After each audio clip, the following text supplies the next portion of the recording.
Estera 3. Rehefa afaka izany zavatra izany, dia nasandratry Ahasuerosy mpanjaka Amana, zanaky Amedoda Agagita, ka nomeny voninahitra. Ary ny sezany nataony teo alohan'ny mpanapaka rehetra izay teo aminy.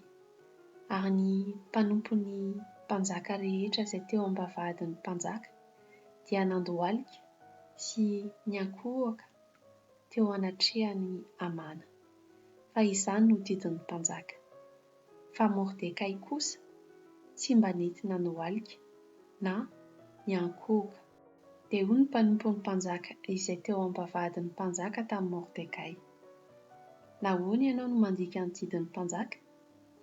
Nefa na dia niteny tamin'ny isan'andro aza ireo, dia tsy mba nihaino azy izy, ka nolazain'ireo tamin'ny Amana mba izahany na haharitra amin'ny teniny ihany Mordekay na tsia, fa efa nilaza tamin'ireo izy fa jiosy.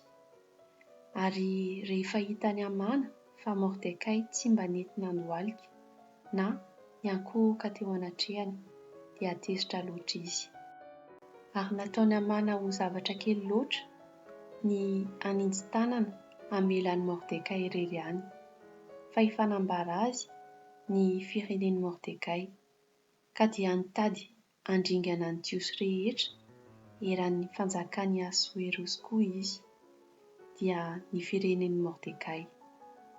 Tamin'ny volana voalohany, volana Nisana izany, tamin'ny taona faha 12 nanjakan'ny Ahasuerosy mpanjaka, nisy nanao filokana teo anatrehan'ny Amana ny amin'ny isan'andro sy ny isam-bolana hatramin'ny volana faha 12, volana Adara izany.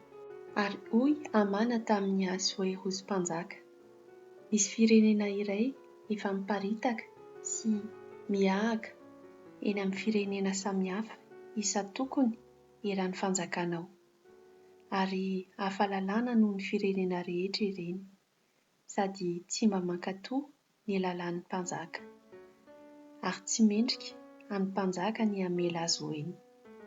Koa raha sitraky ny mpanjaka, aoka ho soratana mba haringana ireny, dia andò talenta volafotsy iray alina ho eo an-tanan'ny mpanao raharaha aho, ho entina ao an-trano firaketan'ny mpanjaka. Dia nesorin'ny mpanjaka tamin'ny tanany ny peratra fanombohany ka nomenany Amana, zanaky Amedoda Agagita, fahavalon'ny jiosy. Ary hoy ny mpanjaka tamin'ny Amana: omena anao ihany ny volafotsy sy ny olona koa anaovanao azy araka izay sitrakao.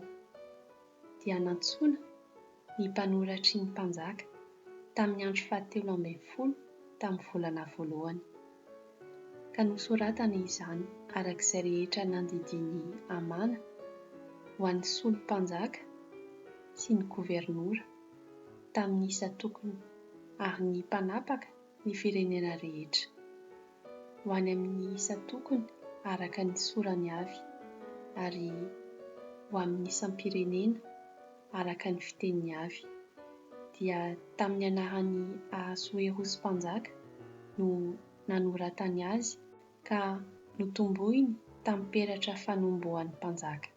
Ary ny taratasy dia nampitondrainy ny Tsimandoha ho any amin'ny isa-tokony amin'ny fanjakan'ny mpanjaka, mba hampandringanana sy hampamono ary hampandripaka ny jiosy rehetra, na tanora na antitra, hatramin'ny zazam-behivavy aza, amin'indray andro monja.